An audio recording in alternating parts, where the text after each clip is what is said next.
자, 안녕하세요. 자, 강의 이어서 진행하도록 하겠습니다.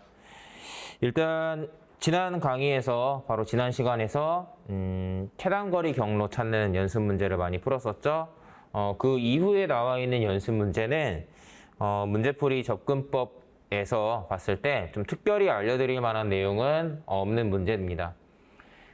시험에 안 나오는 유형이 아니고 빈출 유형이기 때문에 연습 문제에 넣어놓고 여러분들이 좀 풀었으면 해서 교재에 실어놨지만 제가 특별한 풀이 방법이 없는 문제를 뭔가 그냥 정석대로 풀어드리는 게 좀 강의 시간이 조금 아깝다는 생각이 들어서 저희 진도를 그냥 조금 더 나가보는 걸로 할게요.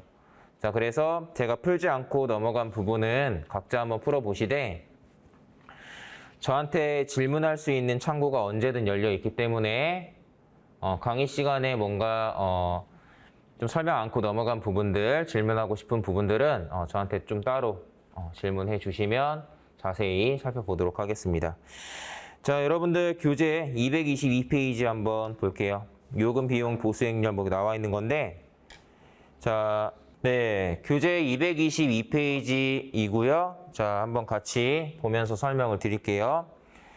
자, 이번 시간에 살펴볼 내용의 제목은 뭐 요건데 그냥 자원관리 파트에서 나올 수 있는 각종 요금 계산하는 문제들 요 챕터 이후에 이제 다뤄볼 거고요. 마찬가지로 비용 비용 계산하는 문제 뭐 비슷해요. 사실은 이걸 굳이 나눌 필요는 없지만 요금은 약간 그런 거 전기료 수도 사용료 얼마나 썼냐에 따라서 계산이 되는 그런 요금을 말하고 비용이라는 건 뭐 출장비가 될 수도 있고요.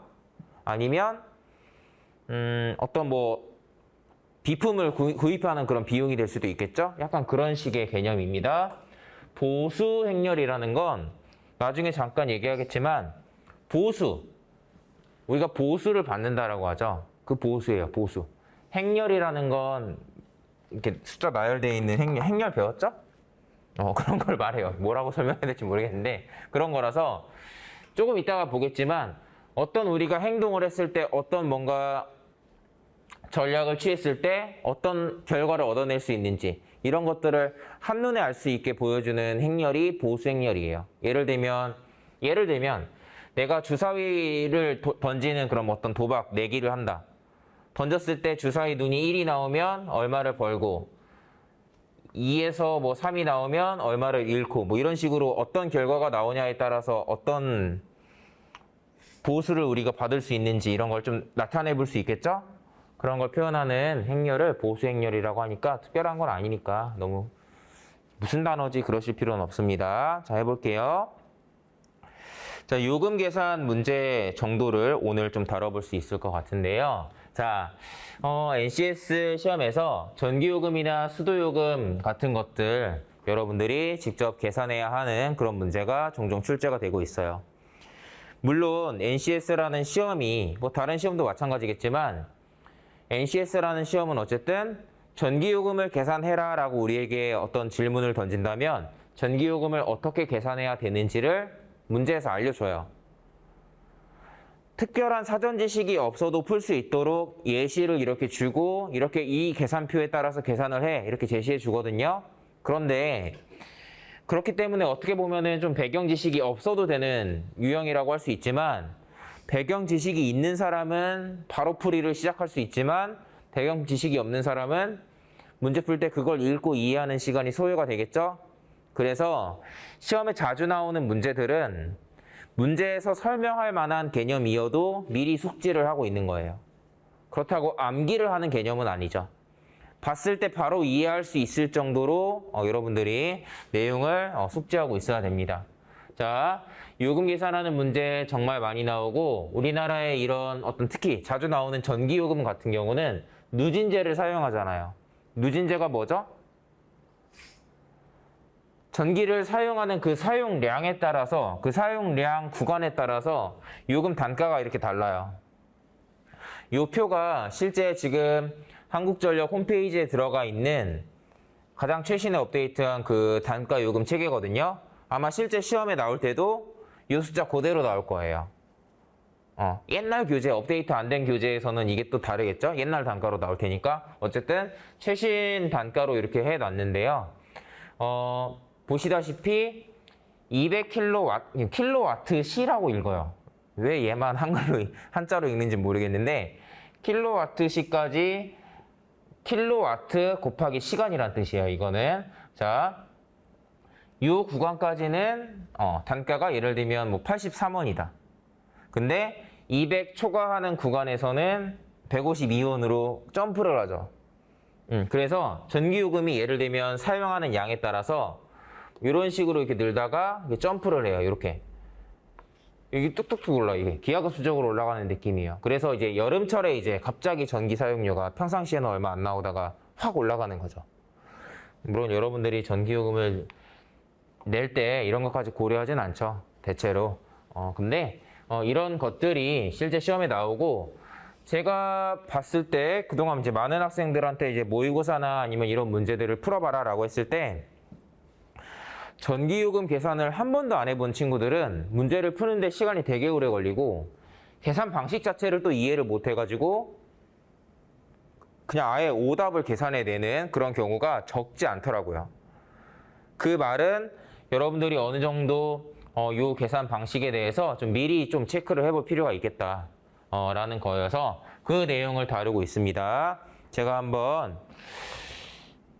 몇몇 예시로 계산을 한번 해볼게요. 한눈에 안 들어오니까 이렇게 띄워놓고 한번 해보겠습니다.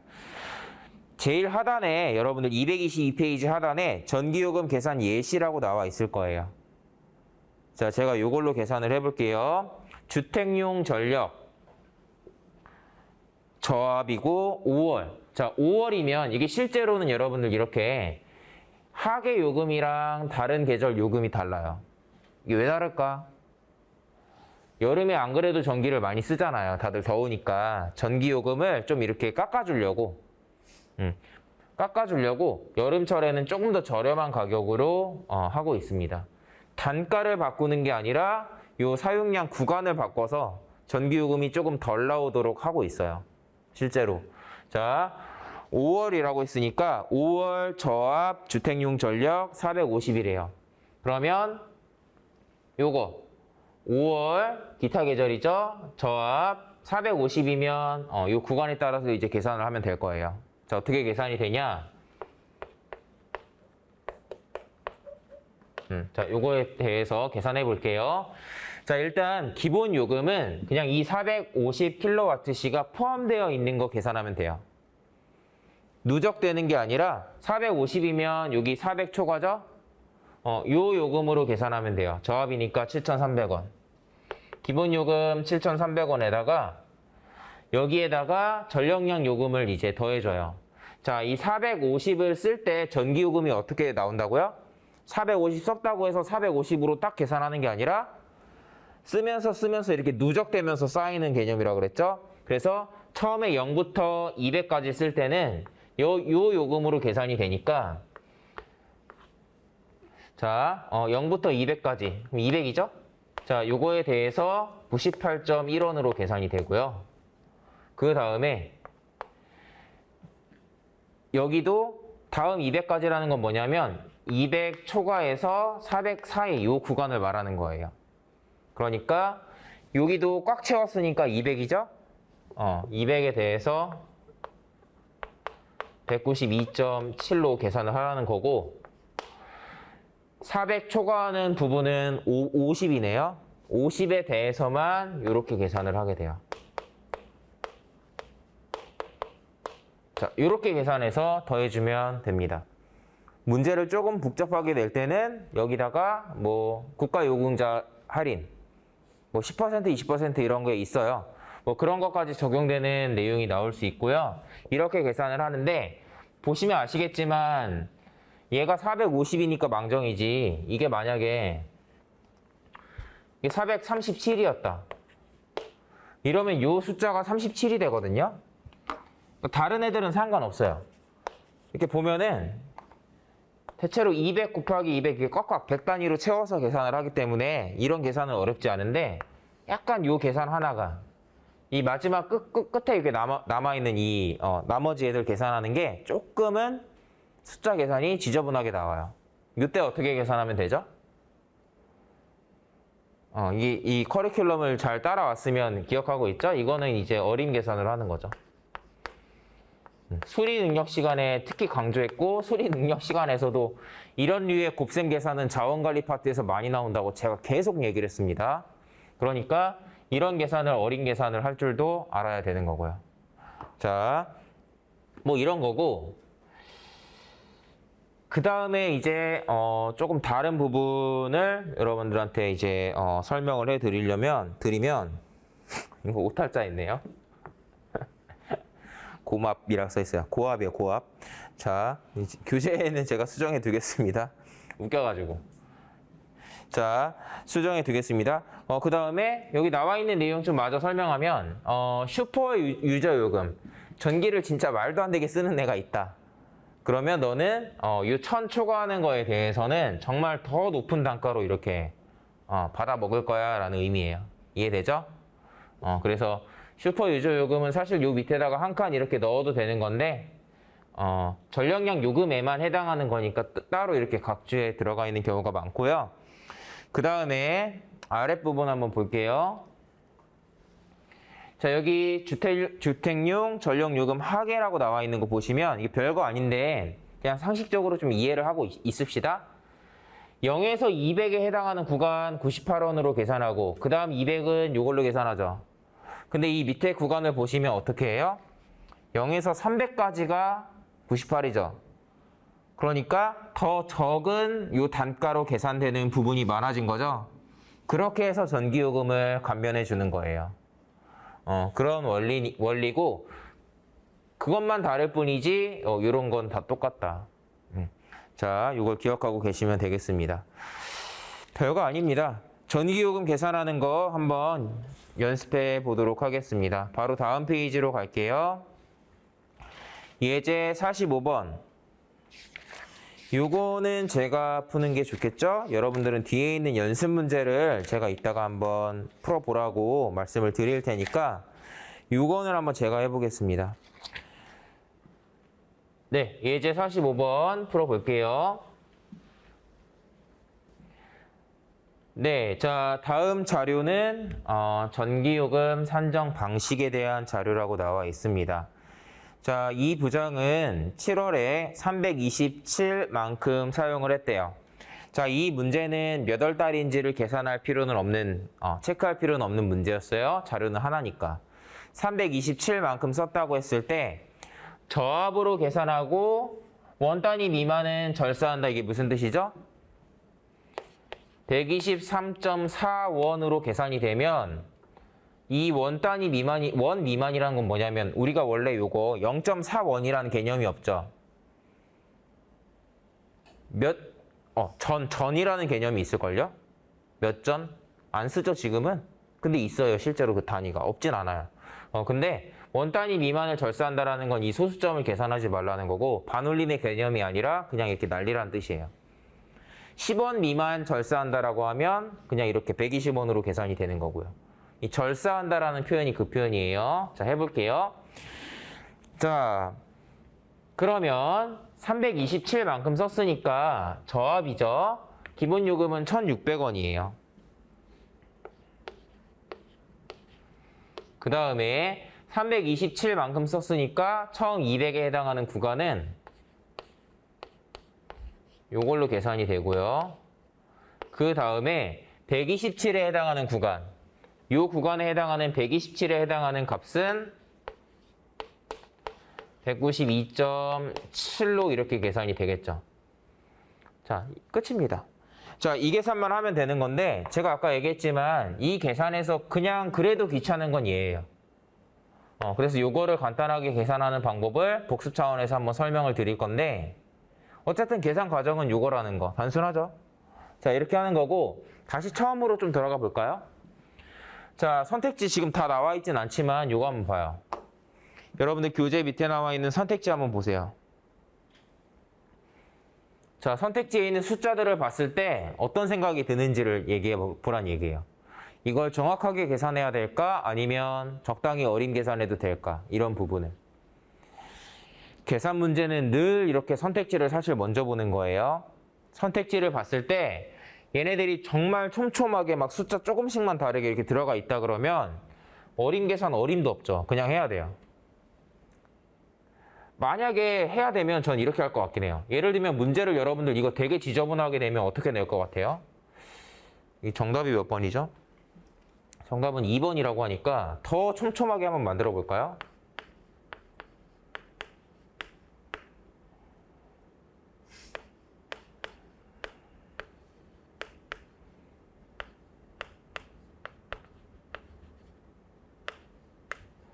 제가 이걸 더 촘촘하게 내면은 뭐 이렇게 바꿀 수도 있겠죠. 예를 들면 더 촘촘하게 바꾸면. 자, 만약에 그러면 제가 만약에 이런 걸 계산하는 문제였으면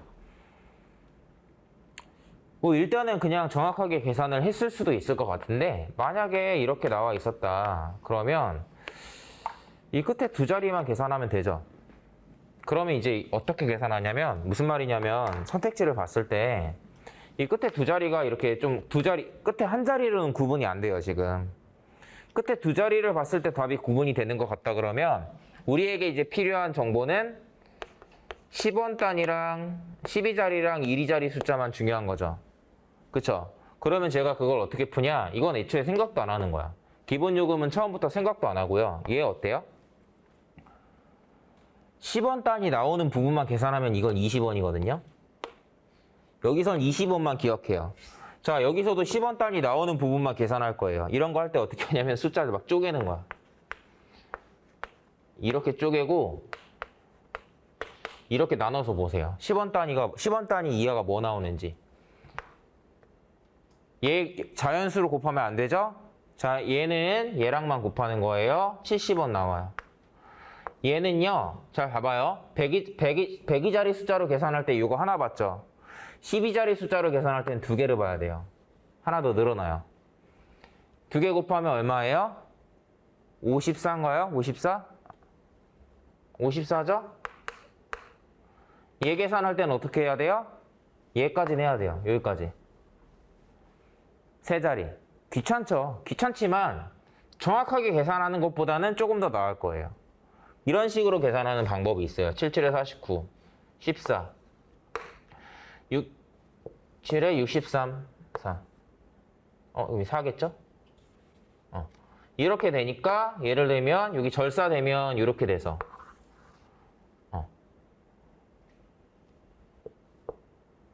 뭐 이런 식으로 1위 자리가 2 나오죠 지금 보여요? 1위 자리 숫자 2 나오는 거 정답 2번이거든요. 일단 1위 자리 숫자 똑같이 나오는 거 확인되시죠?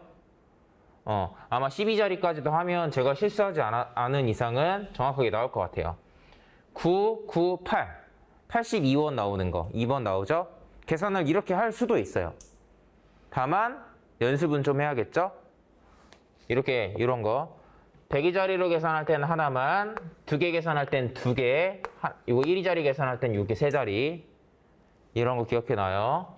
자, 그래서 뭔가 이렇게 지저분하게 냈다 그러면 저는 저런 식으로 풀어서 시간을 좀 아껴볼 것 같아요.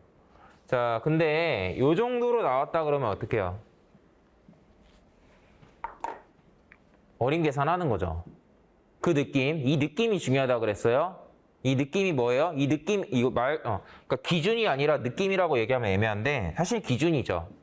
여러분들이 선택지에 있는 숫자를 봤을 때 정확하게 계산해야 할지 대충 계산해도 될지 어림 계산해도 될지라는 그 기준, 그걸 판단하는 기준이 뭐였죠? 기억나요? 잘 봐요. 어쨌든 얘네는 지금 이렇게 이 앞에 세 자리 정도만 체크하면 답이 구분이 되죠. 유효 숫자 세 자리로 계산하는 거고 적당히 근사값 계산을 해도 된다는 뜻이에요. 이게 만약에 아까 얘기한 것처럼 앞부분이 다 똑같아가지고 네 자리까지 정확하게 여기가 나와야지 답이 구분된다? 그러면 정확하게 할 수밖에 없어요. 근데 이게 세 자리만 또는 두 자리만 계산해도 구분이 된다? 대충 계산해도 되는 거예요. 약간 이런 기준. 자, 그럼 이거 계산 어떻게 합니까? 제가 여기다가 여러분들한테 제시해 드리는 건 뭐냐면 223페이지 예제 해설 부분을 잠깐 보면 제가 얘기하고 싶은 건 어림 계산 연습을 그동안 우리가 정말 많이 해놨으면 상관없어요. 상관없지만 아까 얘기했지만 필기 시험을 대비한다라는 건 이렇게 나왔을 때 어떻게 대처하겠다라는 걸 사전에 연습하는 거죠. 전기요금 계산 문제, 여러분들이 만약에 발전 계열, 한전과 그 한전의 친구들 그런 회사에 지원한다 그러면 충분히 나올 수 있어요. 그러면 제가 시험 보기 전날, 여러분들 시험 보기 전날 뭐예요? 자, 내일 내가 만약에 땡땡 기업에 지원을 했어. 그럼 그 기업의 특색에 맞는 문제가 나온다면 뭐가 나올까? 이런 것도 한번 생각해보고, 뭐 조직의 능력에서 회사 관련된 상식 문제가 나올 수 있으니까 그런 거 뒤져보겠죠. 뭐 시험 전날까지 모의고사를 막 5개씩 풀면서 막 이렇게 빡세게 한다라는 거는 말이 안 되니까 그런 걸 할 거란 말이에요. 그러면 전기요금 계산하는 문제가 나올 수도 있어. 나오면 이런 지저분한 숫자 가지고 계산을 해야 되는데 얘네들을 내가 만약에 어림 계산한다면 이런 숫자로 계산을 하면 간단하게 되겠지. 미리 생각 한번 해볼 수 있죠. 그거고 여기 나와 있는 걸 가지고 설명을 드리면 곱셈이라는 건 뭐였습니까? 곱셈을 간단하게 하는 방법은 A가 됐든 B가 됐든 둘 중에 하나를 간단한 숫자로 바꾸는 거예요. 근데 지금 이 문제에서는 이 192.7에 해당하는 숫자가 200에 되는 게 200으로 얘를 200으로 계산하는 게 간단한 방법이죠. 얘를 간단하게 바꾸는 건 조금 쉽진 않아요. 굳이 한다면 125가 있어요. 8분의 1을 이용하는 방법이 있습니다. 굳이 한다면. 근데 얘를 200으로 바꾸는 게 훨씬 더 깔끔하다고요. 그러면 이 뒤에 해당하는 숫자를 제가 조금 더 올려서 계산할 거니까 앞에 있는 숫자는 조금 내려가지고 균형을 맞추거든요. 균형을 맞춰요. 그때 어느 정도냐? 이게 두 개가 같은 비율이어야 돼요. 즉 어느 정도 올라가고 어느 정도 내려가고라는 그 느낌이 정확하게 있어야 되는데 그거를 여기다가 써놓은 거예요. 여러분들이 복습하실 때 혼자 보실 때 이게 무슨 의미인가 라는 거는 이 뜻입니다. 자, 이런 건 어떻게 계산하냐? 얘가 간단하게 바뀌면 좀 이따가 이제 200이 될 거거든요. 그럼 이게 약 한 7.3 정도 커졌죠? 아니면 한 8 정도 커졌다고 생각해도 되겠죠? 자, 이게 비율이 대충 어때요?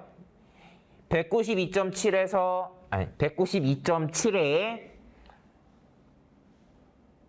얘를 기준으로 했을 때 7.3이 몇 %인가를 계산하면 복잡하죠. 그러니까 조금만 바꿨을 때, 이렇게 숫자를 조금만 바꿀 때는 바꾸고 난 숫자로 생각하라고요. 200에게 7.3이라는 숫자는 3.6% 정도죠. 그거 그냥 저기서 4%라 쓴 거예요. 즉 얘가 한 4% 정도 이렇게 커지면 200이 되는 거고, 그러면 얘도 4% 정도 작아지면 돼요. 127의 4%가 얼마죠? 5나 6 정도예요. 5나 6 정도. 1.27에다가 4 곱하는 거니까 5죠. 그러니까 이걸 만약에 근사값으로 계산하고 싶다라고 하면 이게 똑같이 했네. 이렇게 바꿔가지고 계산을 하면 24,400원으로 이렇게 계산이 될 거고, 앞에 계산 어렵지 않으니까 계산하시면 되겠죠? 또 별거 아닌데 이거 어차피 계산해봤자 20원이거든요. 20원 갖고 틀릴 문제가 아니잖아요, 이 문제는. 그러니까 이런 것도 그냥 무시하고 계산해 주시면 돼요. 그래서 이렇게 근사값으로 계산해도 충분히 답이 나온다 얘기를 드리고 싶고요. 그 다음에 여기는 이리자리 계산이라고 해놨는데, 제가 마침 아까 설명드린 거랑은 달리 기존에 주어져 있는 이 선택지는 이리자리 숫자도 다 다르죠. 그래서 이리자리 숫자만 계산한다 그러면 이렇게 한다라는 걸 여기에 보여주는 거예요. 자, 아까 설명했던 거 기억나요?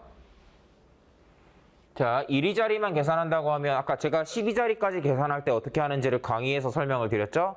이리자리까지만 계산한다라고 하면 이렇게 계산하는 건데, 잘 참고하세요. 복습할 때 잘 보시고, 물음표가 떠오르면 여러분들이 공부할 때 이렇게 하는 거예요. 공부할 때 이걸 봐요.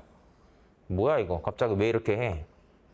이러면 한 5분 정도 혼자 생각해보고 안 되면 저한테 질문하라고요. 그렇게 꼭 물음표가 뜰 때마다 질문을 하는 게 좋아요, 사실은. 왜냐하면 여러분들 이 강의는 일방적인 뭔가 지식 전달의 강의가 아니었으면 좋겠어요. 왜냐하면 제가 생각하는 이 NCS 강의는 제가 A를 알려줘서 여러분들이 A를 공부하는 이런 게 아니라 제가 이런 풀이 방식도 있어라는 뭔가 저의 접근 방법과 저의 노하우를 공유하는 거거든요. 저의 의견을 제시하는 거예요. 정답을 이렇게만 해야 돼라는 딱 정답을 제시하는 게 아니라 나는 이렇게 해. 나는 이게 괜찮은 것 같아라는 걸 여러분들한테 공유해 주는 거니까 우리가 이걸 서로가 이해하고 납득하는 과정이 필요한 거죠. 이 방법이 더 좋지 않을까요? 이렇게 질문하는 거 되게 좋아요. 오히려. 그렇기 때문에 이런 방법을 무조건적으로 따라하라는 게 아니라 여러분들도 이해해보고 이게 왜 쉬운지 또는 이렇게 쉽게 계산하려면 내가 어떤 연습을 해야 되는지 이런 것들을 스스로 생각하면서 강의를 잘 따라오시면 좋겠습니다. 자, 이렇게 계산을 했는데요. 여러분들이 하나 정도 지금 바로 계산을 해보면 좋겠죠? 기왕이면 제가 골라드리겠습니다. 자, 좀 지저분한 걸로 물어볼 거예요. 잠깐만요. 자, 239페이지에 228번. 자, 교재 239페이지 228번 연습 문제가 있습니다. 보기 고르는 문제 벌써부터 조금 귀찮죠? 자, 한번 풀어보도록 할게요. 시간 드리겠습니다.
자, 적당히 계산하셨나요?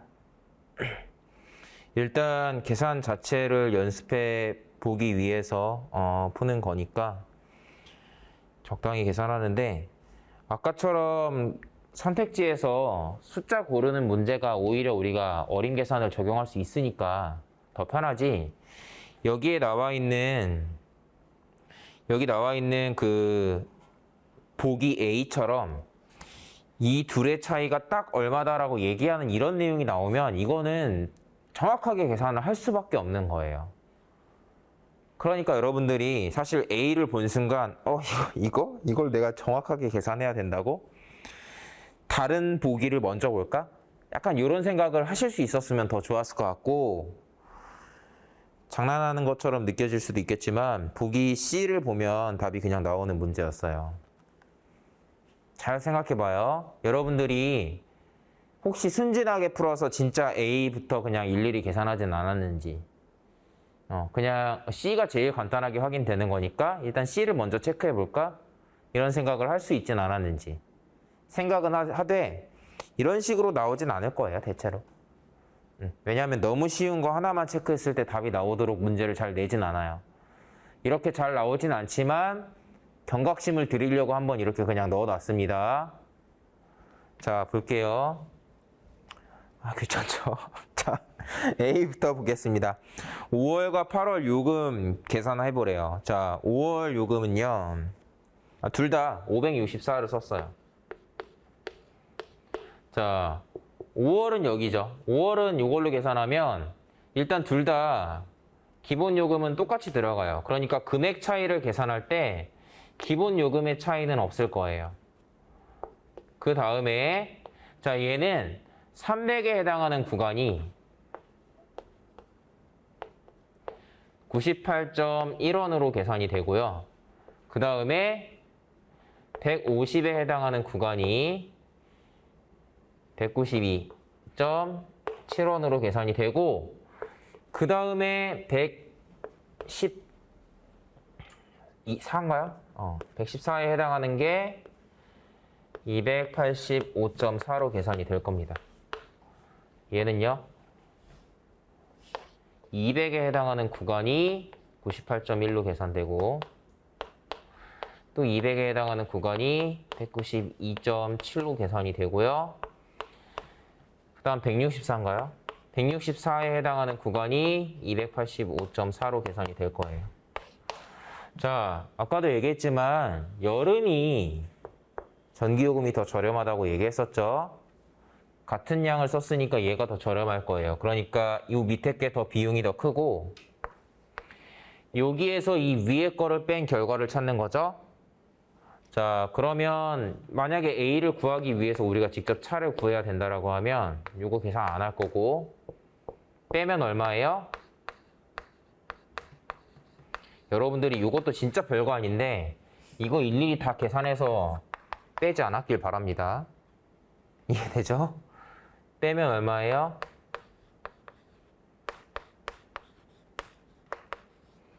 빼면 이렇게 보면 또 조금 계산이 간단해지지 않나요? 이렇게 보면은 이게 다 딱 떨어지는 숫자로 나오잖아요. 그죠? 진짜 별거 아닌데 여러분들 혹시 이렇게 계산했으면 안 돼요. 순진한 거예요, 순진. 순진하다는 말이 좋지 않은 표현이에요, 여러분들. 알아요? 너는 왜 이렇게 순진해? 좋지 않은 표현이에요. 알고 있죠? 순진하다는 말은 순진하면 안 되는데 순진하다는 뜻이에요. 순수하다는 뜻이에요. 이렇게 하면 안 돼요. 이렇게 해서 숫자를 간단하게 바꿔놓고 계산하면 되죠. 이렇게 계산하면 좀 어렵지 않게 계산할 수 있을 것 같습니다. 그쵸? 자, 이렇게 계산하는 거였고, 굳이 이거 값이 나오는지 확인하진 않을게요. 자, 9월에 사용량이 한다면 5만 원을 넘는다. 요거는 어때요? 조금 대충 계산해도 되죠. 5만 원이 되냐 안 되냐, 설마 5만 100원, 5만 20원 이렇게 나와가지고 막 넘는다 이렇게 내진 않을 거란 말이에요. NCS라는 시험이 그렇게 더럽게 내지 않습니다. 49,960원 이런 식으로 내지 않아요. 절대로. 조금 격차 있게 내기 때문에 여러분들이 적당히 근사값으로 계산하면 된다라고 판단하면 되는 그런 애였고요. 네, 자, 그래서 계산하시면 어렵지 않았습니다. 364니까 364면은 이거 계산해야 되나? 1600원에다가 200 곱하기 98.1 더하기 164 곱하기 192.7. 자, 계산 그냥 이거 계산 그냥 해야 되냐가 아니라 어린 계산은 그냥 한번 연습합시다. 나온 김에. 저는 이렇게 하겠죠. 1600원에다가 190 이거 계산 안 해요. 굳이. 요거는요? 어떻게 할까? 요건 한번 그러면 연습 삼아서 그냥 좀 얘기를 해볼까요? 요거 아까 제가 얘 200으로 바꾸자 그랬죠. 한번 연습해 두면 이런 게 좋다고요. 200으로 바꾼다는 생각, 4%라는 거. 이거의 4%가 얼마죠? 대충 계산하는 거죠. 4%. 67? 67? 157이라고 할까요? 31,400원. 뭐야, 계산 제대로 한 거 맞아요?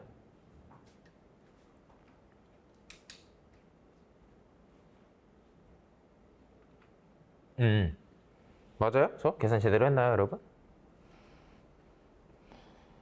자, 여러분들 요거 체크할 부분이 있네요. 죄송합니다. 이건 수정할 부분이 있네. 자, 다시 잘 봐봐요. 그냥 강의하면서 바로 잡겠습니다. 자, 일단 저희가 지금 9월 사용량 계산하는 거죠. 9월 사용량 계산하는 거니까 얘가 아니라 얘예요. 그쵸? 이게 맞고, 그래서 계산을 하게 되면 이 계산식이 맞아요. 틀리지 않습니다. 그리고 어린 계산 하는 측면에서 얘기하면 이게 요거고, 이게 31,400원 이렇게 나온다 그랬죠? 방금 전에. 그럼 이렇게만 더해도 지금 5만 원 넘어가죠. 5만 2천 얼마 나오는 거예요.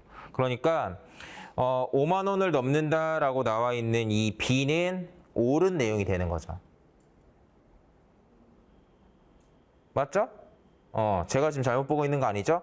5만 원을 넘는다라는 이 B가 맞는 내용이 돼요. 제가 아까 설명할 때 뭐 C만 체크하면 답이 나온다 이런 얘기를 했었는데 지금 확인해 보니까 아니네요. 실제로 아니고 어쨌든 이게 맞는 내용이고 그래서 바로 잡자면 정답은 그러면 이제 4번이 되겠죠? 맞나요? A랑 B가 맞는 내용이 되겠죠? 그렇게 확인하시면 됩니다. 그러면 이 내용은 제가 A랑 B가 맞는 내용이다라고 이렇게 체크해드리고 약간의 이제 오탈자 같은 게 지금 있는 상황인데 그 부분은 제가 추후에 수정해 두겠습니다. 잘못된 내용을 알려드릴 수는 없으니까 A는 계산하면 실제로 맞게 계산이 되는 것 같아요. C는 아니었고 B 계산해 보니까 5만 원 넘어가네요. 맞죠? 혼란 없으셨으면 좋겠습니다. 이 부분. 그래서 보기 A랑 B가 맞는 내용이고요. 이 부분은 제가 수정할 부분 수정해 두겠습니다. 자, 넘어갑시다. 자, 좋아요. 자, 이렇게 하고 진도를 너무 나갈 수는 없으니까 앞쪽으로 좀 다시 돌아올까요? 전기요금 이후의 내용 보겠습니다.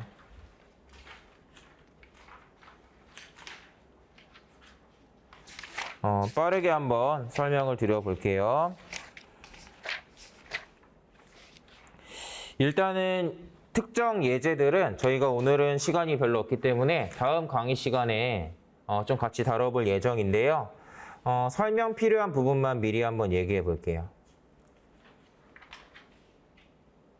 네.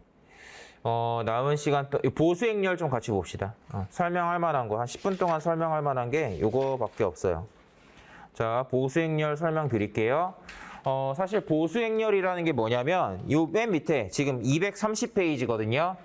230페이지 요 하단에 나와 있는 얘가 보수행렬이에요. 이해되죠? 이건데 제가 여기에 왜 게임 이론 얘기를 넣어놨냐면 그냥 보수행렬이라는 게 무엇인지 여러분들이 그냥 게임 이론의 대표적인 예제 중에 하나인 죄수의 딜레마로 그냥 조금 재밌게 보시라고 내용을 넣어 놓은 거고 실제로 게임 이론이 출제되는 건 아니에요. 다만 나올 순 있어요. 왜냐? 별거 아닌데 이 게임 이론의 대표적인 전제가 뭐냐면 일단 설명을 할 건데 이 어떤 게임에 참가하는 사람들이 모두 다 합리적으로 결정한다라는 거. 지금 우리가 어떤 게임 같은 걸 하고 있는데 나만 뭔가 머리 써가지고 이렇게 전략을 짜는 게 아니라 이 상대방도 똑같이 하고 있다라는 전제하에서 뭔가 판단하는 그런 게 있거든요. 이런 게 여러분들이 어떤 다른 문제를 풀 때 충분히 언급될 수 있는 개념이에요. 최근에도 푼 적이 있어요. 문제 해결 능력 시간에. 생일 얘기하던 거 기억나나요? 누구의 생일이 뭐 몇 월이고 네가 제일 빠르니? 이렇게 나왔던 문제. 기억나요? 그거에서도 이런 전제가 있었죠? 자, 앞에 내용이 있었습니다. 일단은 자, 어쨌든 그런 건데 설명 한번 해볼게요. 보수행렬 문제도 아까 설명드렸던 15년도에 출제됐던 샘플 문항에 있었거든요. 그 뒤로 여러 시험에서 여러 번 출제가 됐습니다. 그래서 한 번 정도는 볼 내용이고 문제 자체는 어렵게는 않네요. 다만 보수행렬 유형이 있다라는 거 정도는 꼭 체크를 해야 되니까 교재에 넣어놨습니다.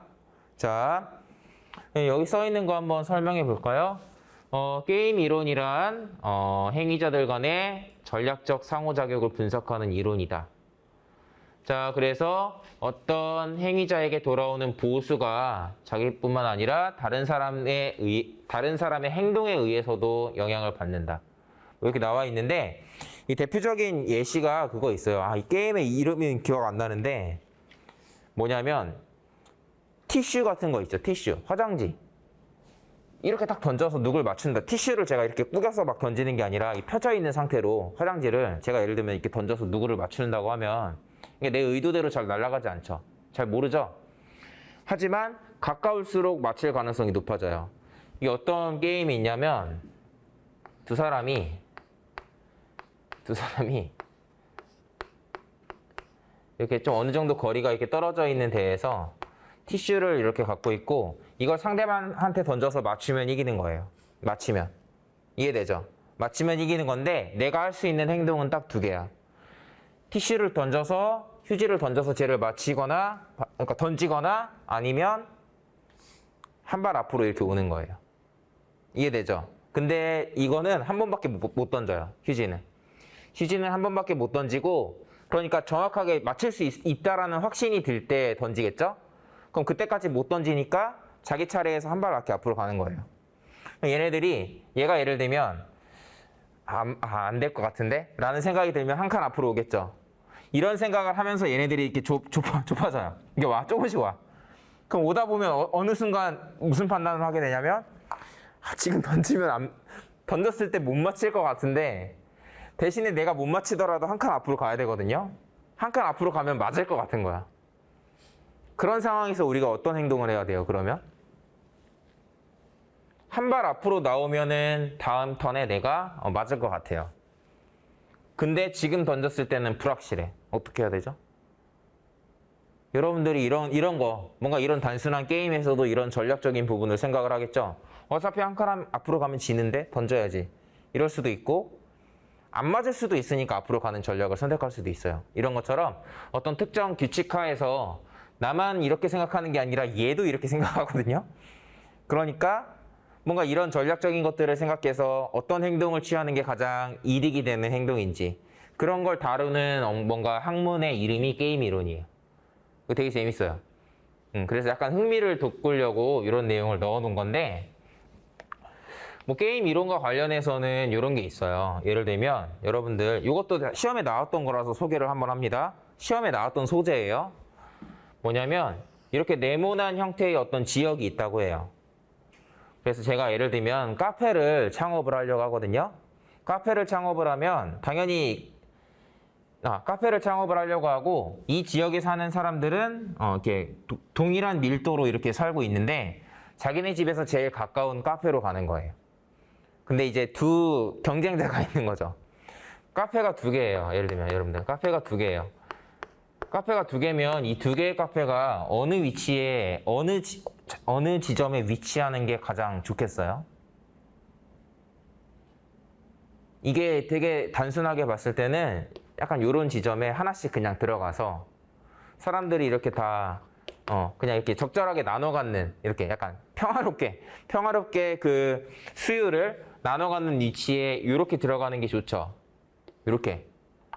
근데 현실은 어때요? 여러분들이 이 가게 사장이야. 얘가 여기에서 장사하거든요. 그럼 어떻게 하는 게 좋겠어? 여기다가 하는 거예요. 여기다가 하면 어떻게 돼요? 여기 위에다가 지어도 여기 있는 사람들은 어차피 다 자기한테 오거든요. 그러니까 얘가 이렇게 올라가면 올라갈수록 어떻게 돼요? 얘의 파일을 깎아먹는 거예요. 그러니까 이 사람의 입장에서는 최대한 여기, 예를 들면 여기다 지어도 돼. 여기다가 카페를 창업하면 어떻게 돼요? 더 가까워져. 어쨌든 이 밑에 있는 사람들은 다 내 고객이거든. 약간 이기적으로 생각하면 어떻게 되죠? 이렇게 되죠. 그래서 결국에는 어떻게 되냐면 이렇게 형성되면 반반씩 나눠 갖는 건데 둘 다 이런 식으로 전략적으로 생각을 해서 카페가 여기에 두 개가 생겨요. 이렇게 가운데. 그러면 수율을 나눠 먹는 건 똑같고 이 고객들만 불편해지는 거죠. 이런 것도 게임 이론의 하나예요. 상대방이 어떻게 할 건가를 예측해서 이 입지를 선정하는 거죠. 이런 거. 되게 많아요, 이런 거. 또 있어요. 여러분들 공항에서 비행기 탈 때 그런 거 있는 거 알죠? 추가로 뭐 어떤 회원이 멤버십 회원이 되거나 뭔가 돈을 더 지불하면 줄 안 서고 들어가도 되는 거. 자유이용권 같은 거. 아, 자유이용권이 아니라 뭐 그런 패스 있잖아요. 놀이공원에서도 무슨 패스 있어가지고 줄 안 서고 들어갈 수 있는 거. 알고 있어요? 돈 더 내면? 그거를 그런 걸 만들었는데 그 비용이 별로 안 크다 라고 하면 사람들이 다 어떻게 하겠어요? 전부 다 그 패스를 사겠죠. 그러니까 원래 그 패스의 목적은 돈을 조금 더 지불한 사람이 기다리지 않고 이렇게 이용할 수 있다는 건데 그 비용이 차이가 얼마 안 나면 사람들이 다 그냥 얼마 차이 안 나니까 나도 그냥 패스 살래. 다 패스를 사겠죠. 다 패스를 사면은 패스를 산 사람끼리 줄을 서야 된단 말이에요. 그러니까 어떤 그런 것들을 이용해서 그 매출을 올리는 방법도 있는 거예요. 매출을 올리는 그런 전략적인 접근이에요, 이것도.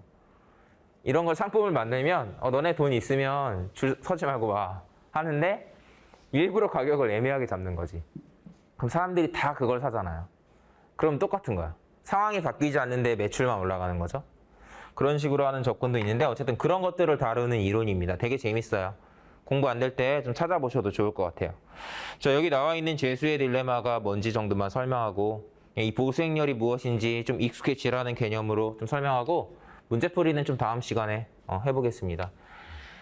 재수의 딜레마는 요거예요. 두 명의 용의자가 있는데요. 공범이야. 얘네가 범인이에요. 공범인데 둘 다 자백하지 않으면, 그러니까 얘네들을 분리해서 신문해요. 원래 실제로 그렇게 하죠. 같은 공간에 두지 않고 따로따로 신문을 해서 마치 우리가 이미 다 알고 있는 것처럼 제가 이미 다 자백해서 다 알고 있는 것처럼 막 이렇게 막 협박을 하기도 하고 막 그러거든요. 그런 것처럼 얘네들을 분리해요. 서로 상의할 수 없게 분리를 해요. 자, 그때 둘 다 자백하지 않고 끝까지 아무 말 안 하고 있으면 둘 다 징역 1년이에요. 다른 사소한 죄로 징역 1년인데 둘 다 자백을 하면은 그 더 큰 죄에 대한 죄값을 치러야 되기 때문에 3년에 처하는 거예요. 근데 둘 중에 한 명이 자백하고 한 명이 자백을 안 하면 자백한 사람만 석방이야. 자백을 안 하고 가만히 기다렸던 친구는 10년형에 처하는 거죠. 요런 케이스거든요. 그거를 보수행렬로 정리하면 요거예요. 자, 둘 다 자백을 하는 케이스를 이렇게 표현하는 거예요. 이해되죠? 요 형태에 익숙해지란 얘기입니다. 둘 다 자백을 하면 둘 다 3년씩 손해를 봐야 되기 때문에 마이너스 3이라고 쓴 거예요. Y는 입 다물고 있는데 X 혼자 자백을 해버리면 X는 석방이고 Y는 10년형을 살아야 돼요. 반대인 경우 마찬가지죠? 둘 다 다물고 있으면 요거예요. 그럼 여러분들이 현실에서 어떻게 하겠어요? 의리가 있으면 뭐 이런 선택을 할 수도 있지만 약간의 신뢰가 금이 가 있으면 어떻게 되겠죠? 상대방이 자백할 수도 있다라는 걸 나만 자백을 안 하고 있다가 10년형을 살게 될 수도 있다라는 걸 생각하면 결국엔 둘 다 자백을 해버리겠죠. 그러니까 둘 다 자백을 안 하는 게 유리함에도 불구하고 상대방의 행동을 이제 생각하다 보니까 이런 선택을 하게 되는 거예요. 이게 재수의 딜레마인데 여기서도 이제 최적 대응이랑 내시 균형이랑 개념이 있는데 용어는 중요하지 않아요. 뭐냐면 잘 봐요. X는 Y가 어떤 행동을 하더라도 X는 자백을 하는 게 유리해요. 잘 봐요. Y가 자백을 하는 상황에서 X가 자백하면 3년이고 가만히 있으면 10년 살죠. 자백을 하는 게 유리하죠. 이때도 자백을 하는 게 유리하고 Y가 자백을 하지 않고 침묵하고 있어도 이때도 어때요? 자기는 자백하는 게 더 낫단 말이에요. 그렇기 때문에 나만 생각하면은 Y가 어떤 행동을 하더라도 X 자신은 자백을 하는 선택을 하는 게 유리하죠. 근데 이 생각을 Y도 한다고요. 그러니까 둘 다 자백을 하는 거예요, 결론은. 둘 다 자백하게 되는 이게 여기에 나와 있는 최적 대응이라는 거예요. 이해되나요? 자, 최적 대응이라는 건 이거예요. Y가 어떻게 행동하냐에 따라서 내가 선택할 수 있는 최고의 대응이 뭐냐가 최적 대응이고 둘 다 최적 대응을 해서 균형을 이뤘죠. 이게 내시 균형입니다. 중요한 건 아니에요. NCS 시험에선 중요하지 않고 굳이 따지면 이런 게 경영학 쪽에서 좀 나올 수 있어요. 게임 이론이. 경영학이나 경제학 쪽에서 조금 언급되는 내용이기도 합니다. 물론 가볍게 다루죠. 자, 어쨌든 이런 거고 그냥 보수행렬이라는 거에 좀 익숙해지신 상태로 다음 시간에 뭐 할지 설명을 드릴게요. 저희가 지금 보고 있는 챕터에서 확인하지 못한 예제 문제 같이 풀 거고 뒤에 있는 연습 문제를 풀어볼 겁니다. 여러분들이 다음 수업 듣기 전에 미리 하셨으면 하는 건 연습 문제를 먼저 한번 풀어보고 오세요. 자, 제가 웬만하면 과제를 안 내는데 오늘 수업을 들어보셨으니까 아시겠지만 그냥 저 혼자 이렇게 계산할 수 있다. 혼자 계산하는 거 의미 별로 없거든요. 계산 문제니까 여러분들이 먼저 한번 풀어보는 걸로 하고 221번부터 연습 문제 221에서 250번까지일 겁니다. 제가 계산 문제는 연습 문제를 일부러 좀 많이 넣어놨어요. 네, 여기까지 다 풀어 오시는 게 과제고 현장 강의 듣는 친구들은 질문하고 싶은 거 좀 체크해보고 싶은 문제 있으면 번호를 미리 추려서 저한테 말씀해 주시면 되고요. 자, 다음 시간에는 그 문제들 중에서 좀 괜찮은 애들 골라서 설명을 드리는 걸로 하겠습니다. 네, 자, 오늘 강의는 여기까지고요. 여러분들 강의 듣느라 수고 많으셨습니다.